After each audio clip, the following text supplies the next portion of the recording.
திருச்சி அரசு மருத்துவமனையில் கடத்தப்பட்ட குழந்தை சேலத்தில் மீட்கப்பட்டு பெற்றோரிடம் ஒப்படைக்கப்பட்டது. திருச்சி அரசு மருத்துவமனையில் விக்னேஷ் சுகன்யா தம்பதிக்கு ஆண் குழந்தை பிறந்தது. இந்நிலையில் குழந்தைக்கு தடுப்பூசி போடுவதாக கூறி பெண் ஒருவர் குழந்தையை கடத்தி சென்றுள்ளார். இதுகுறித்து வழக்கு பதிவு செய்து விசாரணை மேற்கொண்ட போலீசார் கடத்தப்பட்ட குழந்தையை சேலத்தில் மீட்டனர்.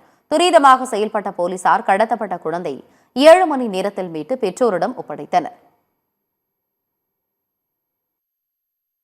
புதன்கிழமை 5 மணிக்கு கூட சேர்த்த முற்பாடு பிரசவம் ஆகிருச்சு. உடனே என்ன பண்ணிட்டாங்க, வச்சுருந்தாங்க. நேற்றுக்கு இன்னைக்கு காலையில் 7:15 மணிக்கு குழந்தைய காணான்னு ஃபோன் பண்ணாங்க. நாங்கள் உடனே எங்கள் எல்லாம் ஊரில் உள்ளவங்க எல்லாம் 10 பேர் இங்கே வந்துட்டோம். வந்து பார்த்தா இங்கே குழந்தைய காணோம். இங்கே கேட்டால் இங்கே ஒரு அம்மா உக்காந்துருந்துச்சு. 3 நாளாக இங்கே எங்ககிட்டே தான் இருந்துச்சு. அந்த அம்மா தான் தூக்கிட்டு வாங்கினுச்சு, அந்த அம்மா தூக்கிட்டு போயிடுச்சு அப்படின்னு சொன்னாங்க.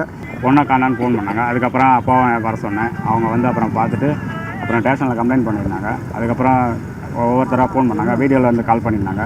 அப்புறம் சொன்னால் அதே மாதிரி அப்புறம் உடனே பார்த்துட்டு அது கொஞ்சம் கண்டுபிடிச்சிருக்கு. குழந்தையை கடத்திய சேலம் மாவட்டத்தை சேர்ந்த மீனாட்சி தம்மம்பட்டி அருகே போலீசார் கைது செய்தனர். இதனால் மீனாட்சியினர் குடும்பத்தினர் அதிர்ச்சி அடைந்தனர். விசாரணையில் மீனாட்சி 3 மாத கர்ப்பமாக இருந்தபோது வயிற்றில் இருந்த கரு கலைந்ததாக கூறப்படுகிறது. இதனை கணவர் வீட்டிற்கு தெரியாமல் மறைத்த மீனாட்சி தொடர்ந்து கருவை சுமந்து வருவதாக ஏமாற்றி வந்துள்ளார். இந்நிலையில் திருச்சி அரசு மருத்துவமனையில் இருந்து குழந்தையை கடத்திய மீனாட்சி தனக்கு குழந்தை பிறந்து உள்ளதாக கணவர் வீட்டாரிடம் தெரிவித்ததாக கூறப்படுகிறது. இதுகுறித்து காவல்துறையினர் தொடர்ந்து விசாரணை மேற்கொண்டு வருகின்றனர்.